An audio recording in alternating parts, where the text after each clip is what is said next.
So I get a lot of questions, what kind of target should I use? And you may already have your own preference on targets, but you don't have to be too crazy with that. I mean, I got, of course, having a USPSA IPSC target here, which is, yeah, it works, it's kind of great. But you can just fold pieces of paper. You can just use full, 8.5 by 11 sheets of paper. Glue dots work great. Put it on the walls without irritating your host. Painter's tape.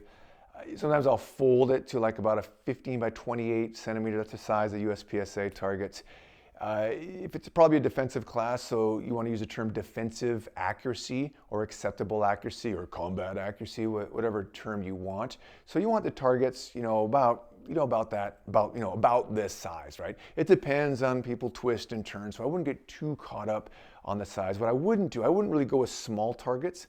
When you build records in your intuitive database, as I talk in here, it's best to have about that defensive size accuracy targets, so you can build that knowledge of basically how good your natural point of aim is, your index shooting. All right, so you'll make them large enough to really represent that defensive accuracy. If you want some number, I just use USPSA number of 15 by 28 centimeters, or even if you just put up 8.5 by 11 sheets of paper, a little bit larger, I think that will work as targets.